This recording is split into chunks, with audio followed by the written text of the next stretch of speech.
हमारे चैनल को सब्सक्राइब करें और बेल आइकन दबाएं। जो देश के लिए हमेशा साथ में लड़े, आज दुश्मन बन क्यों आमने सामने खड़े। रुक जाओ! चला गोली अभिजीत! दया! उनकी कहानी अभी बाकी है, जिनका बस नाम ही काफी है। CID वापस आ रहा है सोनी एंटरटेनमेंट टेलीविजन पर।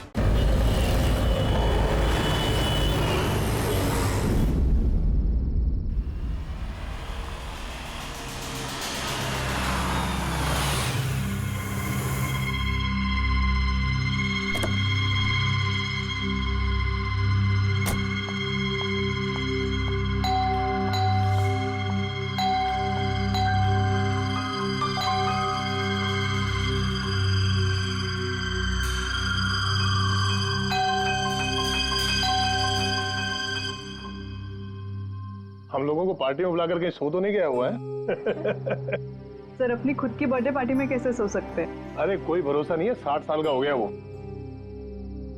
सुधीर बाहर आ भाई। हेलो, पार्टी आज ही है कल की? हाँ पार्टी आज ही है, हम श्योर। मैं फोन करता हूँ एक बार।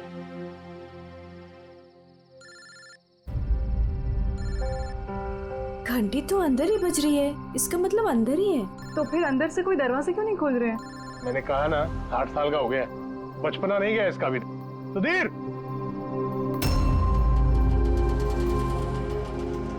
उधर खिड़की की तरफ जाकर देखेंगे। हाँ हाँ सर, चलते हैं।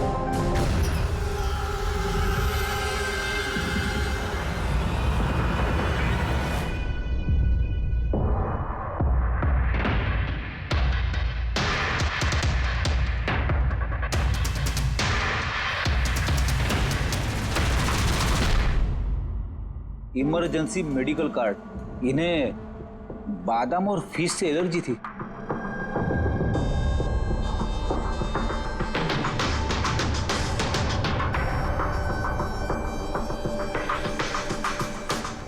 सर केक भी पूरा खाया नहीं है, ये देखिए। लगता है केक कटने के तुरंत बाद ही इन लोगों की मौत हो गई।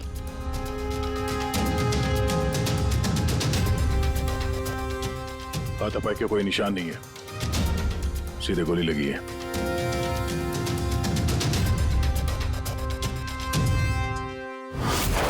यहीं से गोली मारी होगी।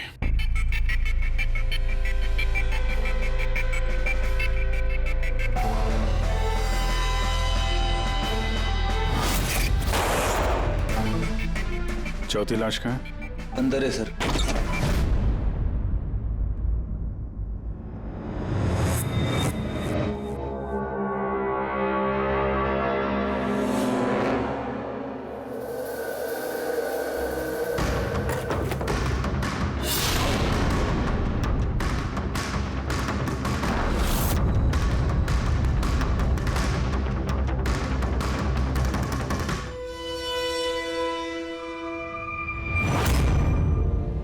Gun case?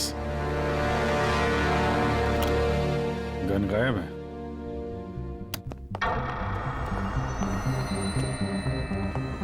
वैसे सर, इस हादसे को कितना टाइम हुआ होगा? इन चारों की मौत कल दोपहर में 2 बजे से 4 बजे के बीच में हुई। कौन लोग है ये, कुछ पता चला? हाँ सर, वो सुधीर जी हैं, RK विप्स इंडस्ट्रीज के चेयरमैन। वो उनका बड़ा बेटा नील और ये उनका छोटा बेटा रितेश। और अंदर जो है वो सुधीर जी की वाइफ है, माया। सर नील और रितेश दोनों RK विप्स कंपनी के बोर्ड मेंबर थे, लेकिन कंपनी की हालत बहुत खराब थी, बंद होने पे आ गई थी। महीनों से बिल नहीं भरे और मार्केट का कर्जा नहीं चुकाया, बहुत सारे प्रॉब्लम थे। तो फिर यहाँ सेलिब्रेशन किस बात का हो रहा था? सर सुधीर जी का 60th बर्थडे था। बर्थडे सेलिब्रेट कर रहे थे? तो और भी लोग आए होंगे ना यहाँ पे? ऑफिस के कुछ लोग आए थे सर, और उनसे पूछताछ करके उन्हें जाने दिया। ये सब लोग यहाँ एक साथ रहते थे क्या? नहीं नहीं सर, यहाँ पे तो सिर्फ सुधीर जी और माया रहते थे। सुधीर जी ने नील और रितेश के लिए अलग अलग बंगले खरीद के रखे थे, ये दोनों वहीं पे रहते थे। आज तो ये अपने डैड का बर्थडे मनाने के लिए आए थे। सर शाम को बहुत बड़ी पार्टी होने वाली थी। केक काटने के कुछ मिनट बाद ही सबकी मौत हो गई। पार्टी प्लान करने वाली टीम आई थी यहाँ पर, किसी ने दरवाजा नहीं खोला तो वापस चली। बस मुझे लगता नहीं कोई बाहर से आया होगा। जो कुछ भी हुआ है इन चारों के बीच में ही हुआ है। नहीं, यहाँ घर में कोई नौकर वोकर तो होगा ना? है ना, नौकर है ना, लेकिन वो गाँव है। सुधीर जी ने सिर्फ आज के लिए एक सर्वेंट हायर किया था। वो कल सुबह काम करके गया और पार्टी खत्म होने के बाद साफ सफाई करने आने वाला था। पार्टी खत्म होने से पहले ये सब खत्म हो गया। लगता तो ये मर्डर ही है। सॉरी डॉक्टर साहब, पर मुझे ऐसा लगता है कि इन चारों के अलावा यहाँ कोई पांचवा भी था जो बाहर से अंदर आया था। जरा ध्यान से देखो, यहाँ पे कहीं भी हाथापाई के कोई निशान नहीं है और हर चीज अपनी जगह पे है। ऐसा लगता है कि किसी ने केक में कुछ ऐसा मिला दिया था जिसे खा के चारों बेहोश हो गए। उसके बाद वो पांचवा आदमी घर के अंदर घुसा और उसने सबको गोली मारी। ये बस 100% मर्डर ही है। मर्डर और सुसाइड भी। सर तुम इतने यकीन से कैसे कह सकते हो? सही है। देखो, बाकी तीनों लाशों के पास स्ट्रगल का कोई भी निशान नहीं है सिवाय सुधीर जी के। पैर भी मुड़े हुए हैं, ब्लड लॉस ज्यादा है, तो ऐसा लगता है कि जब इनको गोली लगी तो ये जिंदा थे। अगर ये भी केक खा के बाकियों की तरह बेहोश होते तो उनकी तरह ही पड़े रहते। इन्होंने तीनों को गोली मारी और फिर खुदकुशी कर ली, ऐसा लगता है। अगर ऐसी बात है तो जिस गन से गोली चली वो गन कहाँ है? गन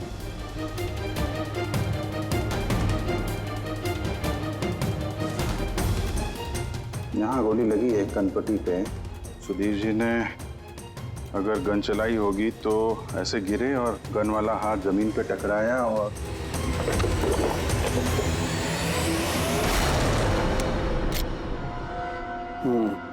ये रही गन। सर ये देखिए, रितेश का मोबाइल मिला है। सर उसने केक काटने के बाद ही अपने सोशल प्रोफाइल पे सेल्फी अपलोड की। मैं कह रहा था ना, पांचवा कोई हो ही नहीं सकता है। सर पता नहीं क्यों मुझे अभी भी शक है। अब शक करना तो अपना काम ही है सर। एक काम करते हैं, जितने भी एविडेंस हैं, जितनी भी चीजें हैं, ब्यूरो लेके चलते हैं, देखते हैं एसीपी सर क्या कहते हैं। गड़बड़ लगती है सब। बस मुझे उन लोगों के पेट में केक के टुकड़े मिले, वो केक जो उन लोगों ने खाया था, और उस केक में सेडेटिव मिला हुआ था, नशीली दवाई। सेडेटिव इन्होंने खाया और बेहोश हो गए। चारों? नहीं, 3, नील, रितेश और माया। मुझे इन तीनों के ही पेट में सिर्फ केक के टुकड़े मिले। मतलब सुधीर जी ने वो केक खाया ही नहीं था? नहीं, सुधीर सिर्फ अकेला था जो गोली लगते वक्त होश में था। क्या सुधीर जी ने अपने बर्थडे पे केक नहीं खाया? नहीं खाया, क्योंकि उस केक में बादाम मिला हुआ था। लेकिन सर उनके घर वालों को तो पता ही होगा कि उन्हें बादाम से एलर्जी थी। एग्जैक्टली। तो वो ऐसा केक लाए क्यों? अजीब है, बर्थडे सुधीर जी का और केक उन तीनों ने खाया। केक तीनों ने खाया, लेकिन वहां पर जो गन मिली है उसमें से 4 गोलियां चली हैं जो इन चारों को लगी। कमाल की बात यह है कि उस पर सुधीर की उंगलियों के निशान। और वो गन भी सुधीर जी के नाम पे ही रजिस्टर्ड है। तो सुधीर जी ने पहले उन तीनों को गोली मारी, फिर खुदकुशी कर ली। पर क्यों? बर्बादी से बचने के लिए। धंधा डूब रहा था, कर्जे बढ़ रहे थे, इसलिए अपने साथ पूरे फैमिली को भी मार डाला। और क्या वजह हो सकती है? हाँ सर, ऐसा ही लग रहा है।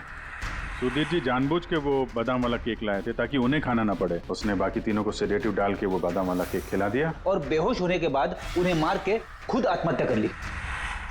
पूर्वी, वो रितेश ने जो फोटो अपलोड किया था नेट पर, तब लगा उसे। कितने बजे ली थी ये फोटोग्राफ? सर 2:05। और अपलोड किया? सर 2:07। सर उनको एक बात बता, केक खाने के कितनी देर बाद बेहोश हुए होंगे सब लोग? 20 से 25 मिनट। मतलब 2:30 या 2:35। और अंदाजन मौत का वक्त भी वही है सर, वो 2:30 से 2:45 बजे के बीच। मतलब सब कुछ हुआ है 40 मिनट के अंदर अंदर। 1 मिनट, ये क्या है? ये परछाई कैसी है? ये शैडो? ये चारों तो यहाँ खड़े, तो फिर वहां पे परछाई कैसे आई? वहीं जाकर देखना होगा कि ये शैडो कैसा है। 2:04 पर्दे वर्दे की पोजीशन सेम हो गई ना? बिल्कुल सर। पोजीशन ले लेते हैं। रेडी? 2, 2, 5 या। अरे इसमें तो कोई परछाई दिख नहीं रही। तो उसमें परछाई कहां से आ गई?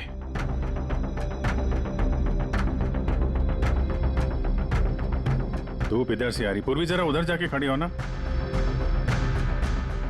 या बस। हाँ, इसमें परछाई दिख रही है, बिल्कुल वैसी की वैसी, सेम टू सेम। वैसा ही था। यहाँ पे कोई पांचवा भी था। और वो वहीं खड़ा था जहां मैं खड़ी थी। ये वही आदमी है जिसने सुधीर जी और उनकी फैमिली को मारा है। और उसने हमें ऑलमोस्ट धोखा दे दिया कि ये मर्डर कम सुसाइड है। और उसी की परछाई ने उसे धोखा दे दिया। मगर सर, इस परछाई से खूनी तक पहुंचेंगे कैसे? खूनी का मेन टारगेट था सुधीर जी, और वो उस वक्त वहीं पे खड़ा था। कोई जान पहचान वाला ही होगा। करेक्ट। सर पता लगाओ सुधीर जी ने पार्टी में किन किन लोगों को बुलाया था।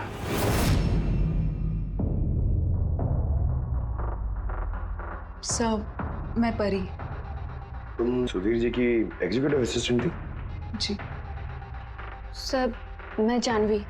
Marketing head. Yes sir. जी, मेरा नाम जगन्नाथ है, मैं कंपनी का लॉयर हूँ। और सुधीर जी के पर्सनल लॉयर भी। जी हाँ, लेकिन आप लोग हमसे क्या जानना चाहते हैं? सुधीर जी की कंपनी में करीब 300 लोग काम करते हैं, लेकिन उन्होंने अपनी पार्टी में सिर्फ आप तीनों को बुलाया। ऐसा क्या खास रिश्ता था आप लोगों का सुधीर जी के साथ? सर, मैंने पहले भी कहा है कि मैं उनकी एग्जीक्यूटिव असिस्टेंट थी। तो एक एग्जीक्यूटिव असिस्टेंट के साथ इतने पर्सनल रिलेशन? सर, मैं सिर्फ उनका काम ही नहीं बल्कि उनकी पूरी लाइफ मैनेज करते थे। आई मीन पर्सनल और प्रोफेशनल दोनों। और उस दिन में मैं पार्टी मैनेज करने गई थी, सेलिब्रेट करने नहीं। और आप वकील साहब? सर, सुधीर और मैं बचपन के दोस्त हैं। उसका बर्थडे और मैं ना जाऊं, ये कैसे हो सकता है? और आपको क्यों इनवाइट किया था सुधीर जी ने पार्टी में? सर, मुझे सुधीर सर ने नहीं, नील ने इनवाइट किया था। मैं और नील बहुत अच्छे फ्रेंड्स थे। सी, आप उनका पूरा शेड्यूल मैनेज करती थी। तो पार्टी वाले दिन कोई मिलने आने वाला था? कोई मीटिंग वगैरह रखी थी आप लोगों ने? सर, उस दिन बैंक हॉलीडे था तो कुछ मीटिंग या अपॉइंटमेंट नहीं थी। और उनका बर्थडे था तो वो पूरा दिन अपनी फैमिली के साथ ही स्पेंड करना चाहते थे।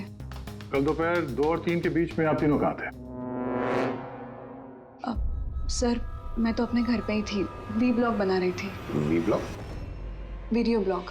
मेरा एक इंटरनेट चैनल है जिस पर मैं कुछ वीडियो बना के अपलोड करती हूँ।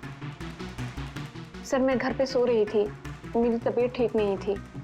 सर, मैं अपनी फैमिली के साथ फिल्म देखने गया था। अच्छा, इधर हाल ही में सुधीर जी के बिहेवियर में कोई बदलाव देखा आप लोगों ने? हाँ सर, मैंने एक बात नोटिस की थी। सर, अभी से कुछ 1 महीने पहले हम लोगों की मीटिंग चल रही थी।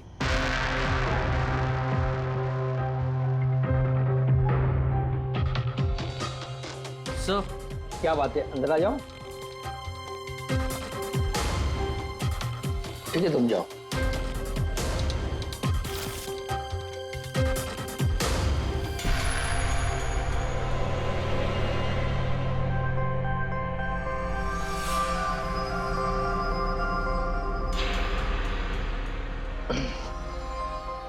Sorry gentleman, meeting is over. बच्चों के कपड़े? Yes sir. अच्छा, और कुछ नोटिस किया आप लोगों ने? कोई अजीब बात? हाँ सर, कुछ 2 हफ्ता पहले मुझे सुधीर ने बोला था कि वो अपनी वसीयत चेंज करना चाहता है। वसीयत बदलना चाहते थे, क्यों? पता नहीं सर, उनकी वसीयत में 3 लोगों के नाम थे। एक उनकी बीवी का, माया का, और 2 उनके बेटे। लेकिन वो एक चौथा नाम उसमें जुड़वाना चाहता था, ऐड करवाना चाहता था। क्या नाम क्या था उस चौथे का? सर, नाम तो उसने नहीं बताया। आपने वसीयत बदली थी? जी, मैंने सब पेपर्स तैयार कर दिए थे, बस नाम भर के और सुधीर को साइन करने थे। फिर पता नहीं क्या हुआ, अचानक अपने बर्थडे से कुछ दिन पहले उसने मुझे कहा कि वसीयत नहीं बदलनी, वो पुरानी वाली वसीयत ही रखनी है। ठीक है, अब ये चौथा आदमी कहां से आ गया जिसका नाम सुधीर जी अपनी विल में इंक्लूड करना चाहते थे? सुधीर जी की मौत का इस चौथे से कोई कनेक्शन हो सकता है? मुझे तो यही बात समझ में नहीं आ रही है, ये बच्चों के कपड़े कोई क्यों भेजेगा किसी को? बच्चों के कपड़े अगर भेजा गया था तो फिर वो एनवेलप कहाँ है? सुधीर जी के घर को तो हमने अच्छी तरह से चेक किया था, वहां पे तो ऐसा कुछ भी नहीं मिला हमें। घर में नहीं तो ऑफिस में।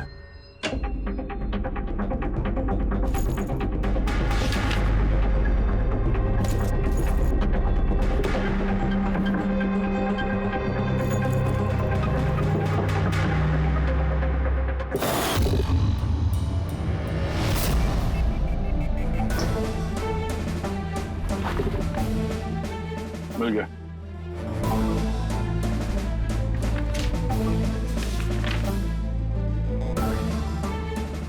अरे इस पे तो कोई पोस्टल स्टैंप और भेजने वाले का नाम भी नहीं है, फिर ये पार्सल यहाँ तक पहुंचा कैसे?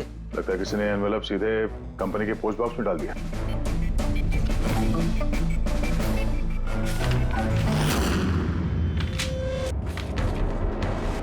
इस एनवेलप को डॉक्टर सालुंकी के पास भेज देते हैं, शायद उन्हें कुछ मिले। ठीक है। ये जानवी कह रही थी ना, ये पार्सल देख के मिस्टर सुधीर एकदम चौंक गए थे। हो सकता है कोई पुरानी याद ताजा हो गई हो। और उसके बाद उन्होंने किसी को कॉल भी किया होगा। पिछले महीने के कॉल डिटेल्स मंगवाते हैं सुधीर जी के। देखते हैं ये एनवेलप मिलने के बाद सुधीर जी ने सबसे पहले फोन किसको किया था। सुधीर का फोन आया था एक अरसे के बाद। क्या बात हुई थी आप दोनों की? गुस्से में था कि मैंने उसे वो एनवेलप क्यों भेजा, लेकिन मैंने उसे कोई एनवेलप नहीं भेजा। लेकिन कोई तो वजह होगी। सुधीर जी ने आप पे शक किया। जी हाँ, वो एनवेलप में बच्चे के कपड़े थे। उसे लगा कि वो वही कपड़े थे जो मैंने और सुधीर ने हमारे बच्चे के लिए खरीदे थे। अब हमारे बच्चे के लिए? मेरा और सुधीर का बच्चा।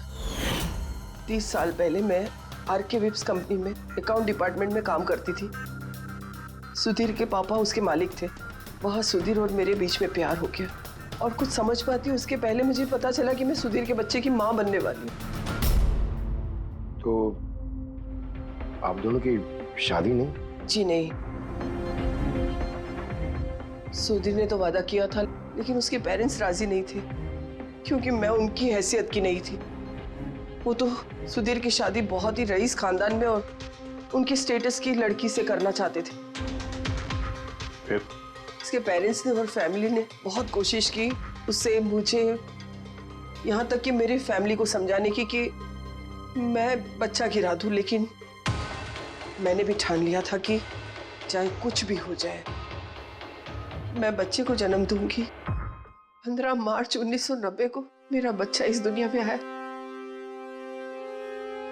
लेकिन आते ही वो मर गया। जिस बच्चे को गोद में खिलाना था, छोटे छोटे कपड़े पहनाने थे उसे, कुछ नहीं कर पाई मैं। मुझे लगा था कि ऐसे वक्त में तो सुधीर मेरे साथ होगा, मेरा साथ देगा, लेकिन उसने तो इसके पहले ही मुझसे बात करने तक छोड़ दी थी। उसी महीने में उससे माया से शादी भी कर ली। तो इसीलिए आपने आज तक शादी नहीं की और यहाँ अकेली रह रही? जी हाँ। सुधीर जी ने आपके साथ जो कुछ भी किया उससे बहुत तकलीफ हुई होगी आपको। बहुत नफरत करती थी आप उनसे? मुझसे ज्यादा नफरत उससे और कौन कर सकता है। उन्होंने आपको आपका हक नहीं दिया तो आपने जायदाद में अपना हिस्सा मांग लिया। जब जायदाद में भी हिस्सा देने से मना कर दिया तो आप गुस्सा हो गई और मार दिया उसे। मैंने उसे नहीं मारा, और मैं उसे क्यों मारूंगी? मैं तो चाहती थी कि वो जिंदा रहे और जिंदगी भर तड़पे। जिस दिन सुधीर जी की मौत हुई थी, उस दिन 2 से 3 के बीच में आप कहाँ थे? मैं घर पे ही थी। आपके पास कोई विटनेस, कोई गवाह? कोई सबूत नहीं है। हेलो, हाँ सर। ओके सर, हाँ साथ में ही सर, मैं अभी बोलता हूँ। जी yes sir. Sir Salunke sir forensic बुला रहे हैं, जल्दी कह रहे हैं कि कुछ दिखाना है। क्या? सुनोगे तो यकीन नहीं आएगा बॉस। उस एनवेलप की जब मैंने अच्छी तरह से जांच की तो मुझे फिंगरप्रिंट्स तो किसी के नहीं मिले, लेकिन उस एनवेलप में से मुझे डीएनए के लिए सैंपल मिल गया। जिस किसी ने भी वो एनवेलप भेजा उसने शायद मुंह से थूक लगा के उसे सील किया है, और इसीलिए मुझे उस एनवेलप पर से सलाइवा के ट्रेसेस मिल गए जिससे डीएनए प्रोफाइल बनाया जा सकता। लेकिन सर डीएनए टेस्टिंग के लिए तो 4-6 हफ्ते लग जाते हैं। हाँ, और मैं 5 दिन के लिए जा रहा हूँ दिल्ली एक कॉन्फ्रेंस में, लेकिन उससे पहले मैंने कुछ प्राइमरी टेस्ट कर लिए। अब क्या निकला सर आपके इस टेस्ट में? इस टेस्ट से मुझे पता लगा है कि ये जिस किसी का भी डीएनए उसका डीएनए सुधीर जी के डीएनए के साथ मैच करता है। क्या? इसका मतलब है कि इसका मतलब ये है कि जिसने भी ये एनवेलप भेजा है वो सुधीर का कोई खून का रिश्तेदार है। मतलब सुधीर का कोई अपना सुधीर को ही ब्लैकमेल कर रहा है, पर कौन हो सकता है? सर अदिति के पेट में जो बच्चा था उस वक्त वो तो मरा हुआ पैदा हुआ था। हाँ, और सर बचे सुधीर जी के बेटे रितेश और नील। कहीं उन दोनों को सुधीर जी और अदिति का राज पता तो नहीं चल गया था? क्या पता उसी के लिए ब्लैकमेल कर रहे हो उन बच्चों के कपड़े भेज के। अच्छा सर, वो जो बच्चों के कपड़े मिले थे वो वाकई पुराने हैं या फिर मैले कुचेले करके पुराने दिखाने की कोशिश की गई? मैंने उन्हें स्पेशलाइज्ड लैब में चेक करने के लिए भेज दिया, जल्दी पता लग जाएगा। वैसे पूरी सुधीर के बेटों के बारे में क्या पता चला? क्या करते थे वो? सर 1 साल पहले सुधीर जी ने अपने बेटों को अपनी ही कंपनी में बोर्ड मेंबर बनाया था, और उसी के बाद से कंपनी लॉस में जाने लगी। वो दोनों कंपनी के पैसों पे खुद ही ऐश करते थे, महंगी महंगी गाड़ियाँ, बड़े बड़े शौक, सब कुछ करते थे सिवाय काम के। लेकिन सर सुधीर जी अपने बेटों से बहुत प्यार करते थे, दोनों के लिए अलग अलग बंगले। तो कहीं ऐसा तो नहीं कि उन दोनों ने ही वो एनवेलप लेटर बॉक्स में डाला? ये बात समझ में नहीं आ रही है, लेकिन ये ब्लैकमेलिंग क्यों? अरे यार पैसों के लिए, कंपनी डूब रही थी। करेक्ट। कंपनी कंगाल होने से पहले जो कुछ समेट सकते हो समेट लो।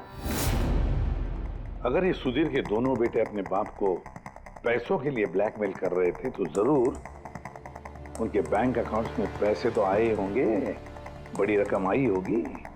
एक काम करो, इन दोनों के कंपनी अकाउंट, पर्सनल अकाउंट सब चेक करो, देखो कोई बड़ी रकम आई थी क्या। सर कुछ मिला है? आरके वेब्स इंडस्ट्रीज के अकाउंट से करोड़ों रुपए ट्रांसफर हुए हैं। किसके अकाउंट में ट्रांसफर हुआ है? एक मिनट देखता हूँ सर। ये रितेश या नील का अकाउंट ही होगा? नहीं सर, ये प्राइवेट अकाउंट है, रेचल के नाम पे। कौन से पैसे? आप लोग क्या बोल रहे हैं? मुझे कुछ नहीं पता। कौन से पैसे? वही पैसे जो आरके वेब्स के अकाउंट से तुम्हारे पर्सनल अकाउंट में ट्रांसफर हुए हैं। अब कुछ याद आया?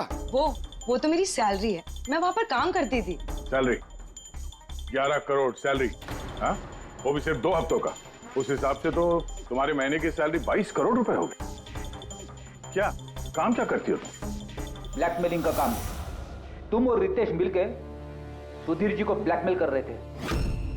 देखो रेचल, हम अच्छी तरीके से जानते हैं कि तुमने आरके विप्स में एक दिन भी काम नहीं किया है। अब सीधे सीधे सच बोलोगी या? रितेश नहीं रहा है, उसके हिस्से की जितनी भी सजा है ना वो तुम्हें ही मिलेगी। ब्लैकमेलिंग और एक्सटॉर्शन की सजा जानती हो तुम? मैंने किसी को ब्लैकमेल नहीं किया है। तो क्या सुधीर जी ने तुम्हें 11 करोड़ ऐसे ही खैरात में दिए? सुधीर अंकल ने वो पैसे ट्रांसफर नहीं किए थे। तो फिर किसने किया? मेरे बॉयफ्रेंड रितेश ने। उसने कहा कि कुछ दिनों के लिए वो अपनी कंपनी के पैसे कहीं और रखना चाहता है। कहीं और? क्यों? पता नहीं, और मैंने पूछा भी नहीं। तुमने रितेश से पूछा नहीं, और जब रितेश मर गया तो पुलिस को बताया नहीं? मुझे लगा रितेश तो रहा नहीं, तो पैसे मैं ही रख लेती, किसी को क्या पता चलेगा। आखिर सुधीर और उसके फैमिली को मारा किसने होगा? परी तो वीडियो बना रही थी, फिर जानवी बीमार थी, और जगन्नाथ अपने फैमिली के साथ फिल्म देख रहा था। आदित्य के बारे में कुछ समझ में नहीं आ रहा है। और फिर कौन हो सकता है जिसने सुधीर को वो एनवेलप भेजा, वो पैकेज भेजा? कौन है वो जिसका नाम सुधीर वसीयत में डालना चाहता था पर डाला नहीं?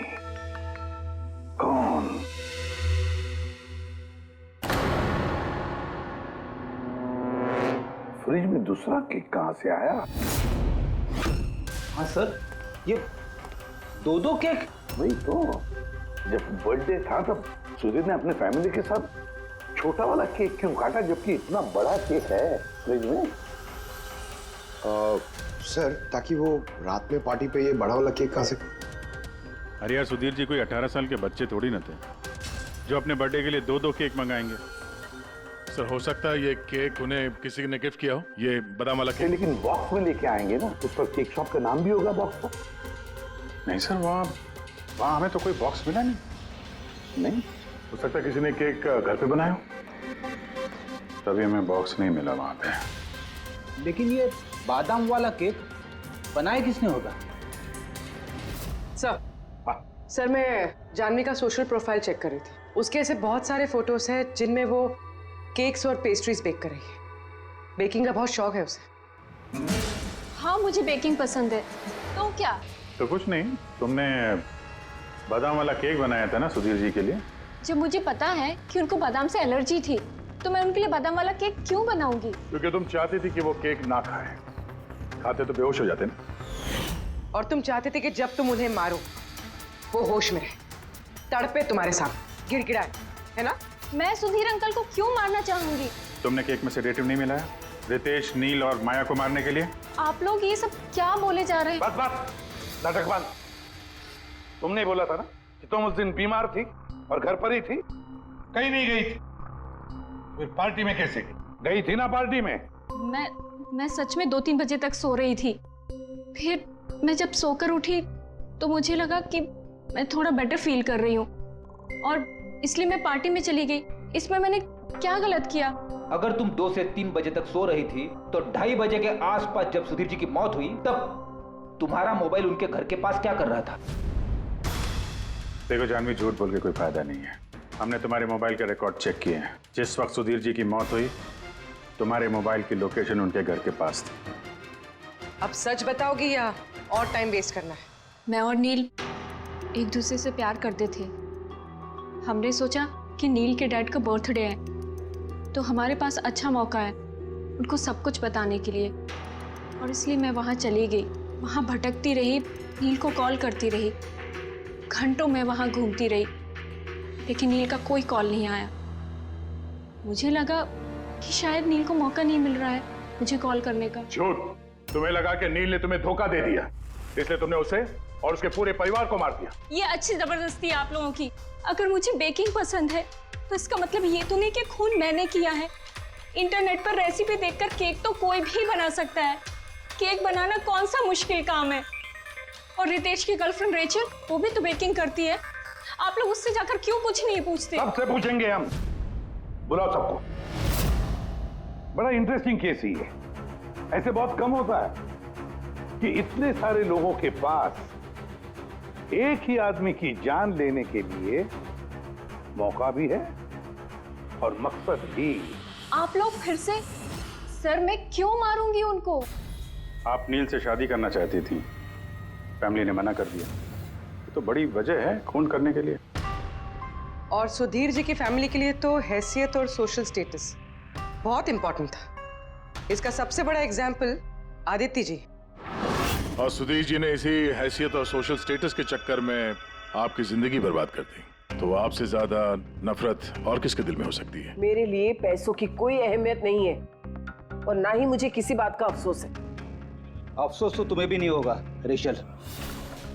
यहाँ तो 5-5 हजार के लिए लोग मर्डर कर देते हैं और तुम्हें तो बैठे बिठाए 11 करोड़ मिल गए।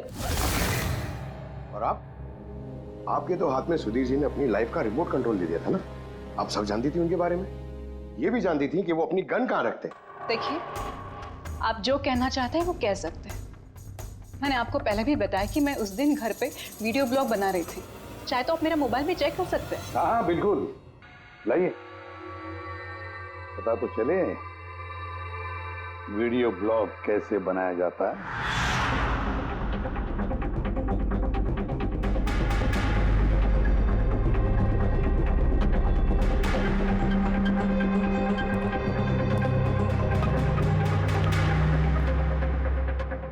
सर, अब तो आपको यकीन आ गया ना कि उस दिन मैं अपने घर पे DIY वीडियो बना रही थी।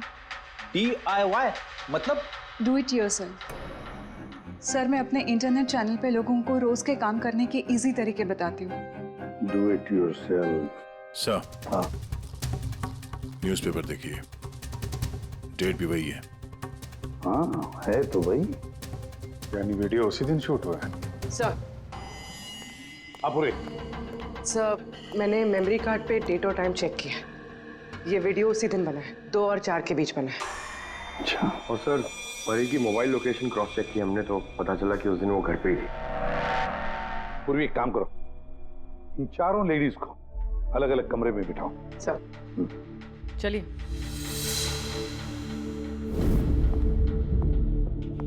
सर, आप क्या सोच रहे हैं? सारे सबूत तो उसके सपोर्ट में है। मुझे तो इस केस में अंधेरा छाता हुआ नजर आ रहा है। फिर एक बात तो पक्की है ना कि जब अंधेरा होता है तब परछाई नहीं होती, लेकिन मुझे लगता है ये सारा का सारा केस परछाइयों का ही खेल है।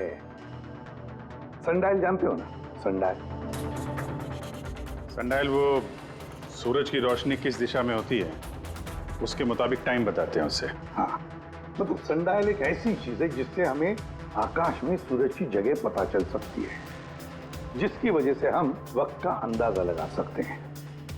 अब देखो, धरती हमारी घूमते रहती है, उस हिसाब से सूरज की जगह भी बदलने लगती है, जिसकी वजह से सनडायल पर परछाई की पोजीशन भी बदलते रहती है। अब ये तो समझ में आ गया सर, मगर इसका इस केस से क्या लेना देना? लेना देना है फ्रेडी।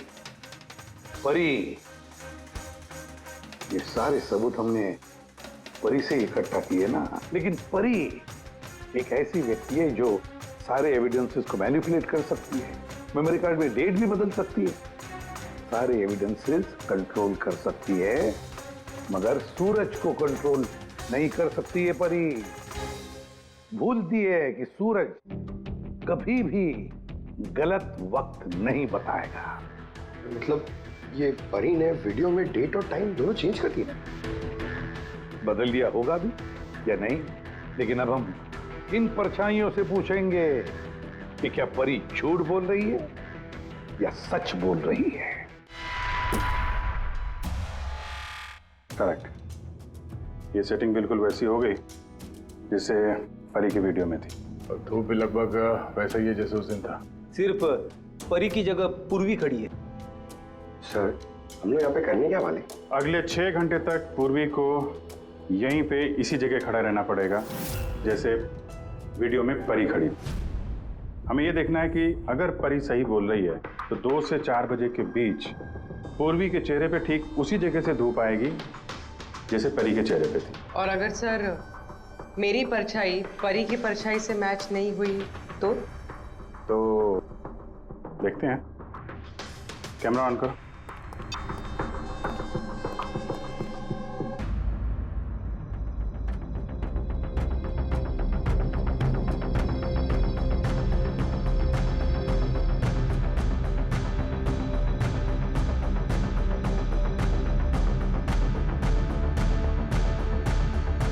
चलो, गुड। ओके पूर्वी, रिलैक्स। सर, क्या है वीडियो में? देखने दो यार।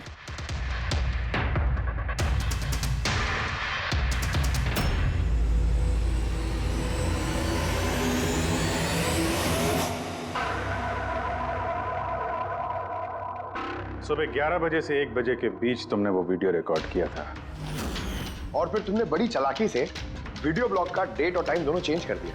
मेमोरी कार्ड में डेट और टाइम बदल दिया, आपने मोबाइल फोन को घर पे छोड़ दिया ताकि हमें लोकेशन वहां का मिले। तुम्हें क्या लगा ये सब करने से हम लोग बेवकूफ बन जाएंगे? हाँ? ना तुम हमें बेवकूफ बना सकी, ना आसमान में निकले सूरज को। तुम्हारे वीडियो में धूप का डायरेक्शन देखकर साफ पता चल रहा है कि वो वीडियो 11 और 1 के बीच शूट हुआ है। अच्छी कोशिश की थी तुमने, लेकिन रिसर्च में कच्ची रह गई तुम। परी, तुम्हारे बारे में हमने सब कुछ जान लिया है। परी, हमें ज्यादा से ज्यादा 4 हफ्ते लगेंगे तुम्हारा DNA टेस्ट करके ये प्रूव करने में कि तुम सुधीर जी की बेटी हो, लेकिन उसे सच बदल नहीं जाएगा।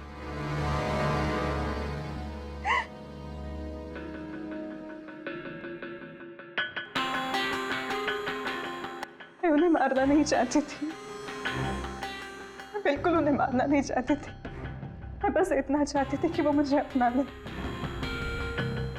बचपन से लेकर आज तक मैं अनाथ आश्रम में पली हूँ ना, तो बस एक फैमिली चाहिए थी मुझे। तुम्हें सुधीर जी के बारे में पता कैसे चला? वो मेरे बचपन के कपड़ों की वजह से, उन कपड़ों पर हॉस्पिटल का कार्ड था, वो निकालना भूल गए थे। उसी कार्ड पर पापा का नंबर भी था।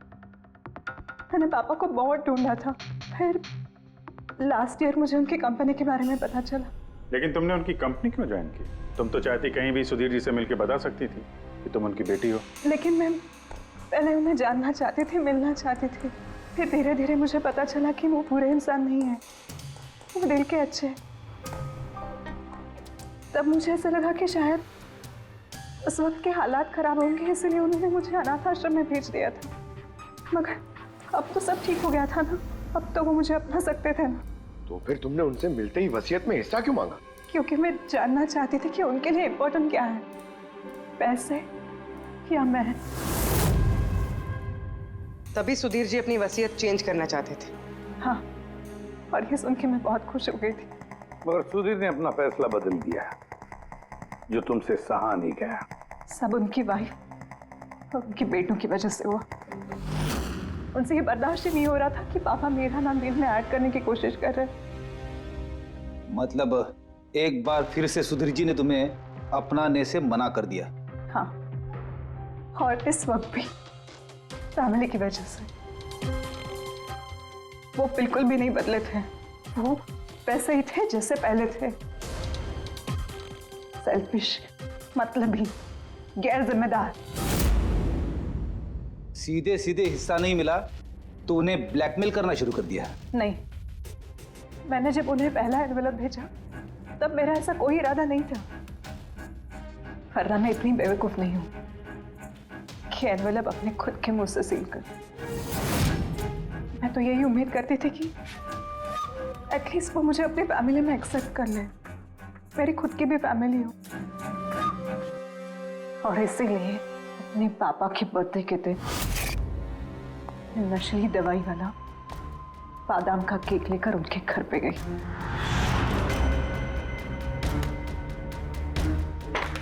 Happy birthday to you.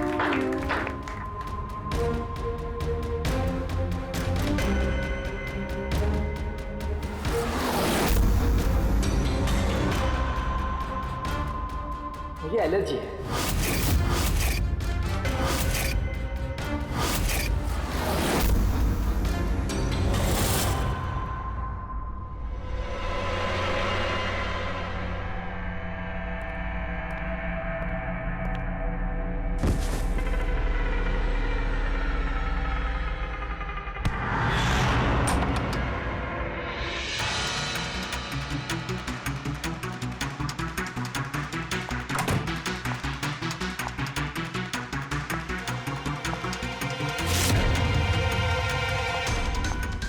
बेटा,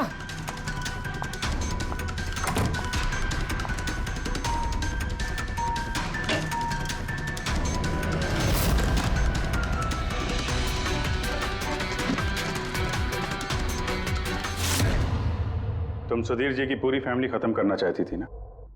तुम्हारा मकसद पूरा हो गया। अब तुम्हारे साथ उनकी फैमिली का आखिरी मेंबर भी खत्म हो जाएगा। जेल जाने से पहले हम तुम्हें किसी से मिलवाना चाहते हैं।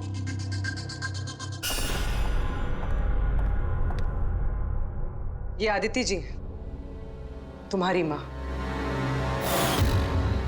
हाँ? आपसे झूठ कहा गया था कि आपका बच्चा मरा हुआ पैदा हुआ है।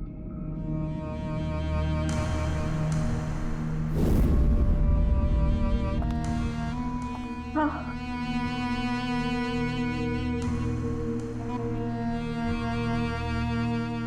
परी ने सुधीर और उसके परिवार को खत्म कर दिया।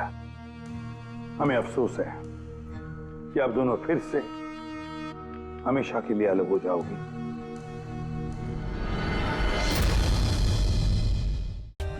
For more updates, subscribe to our channel, click the show links and enjoy watching the videos.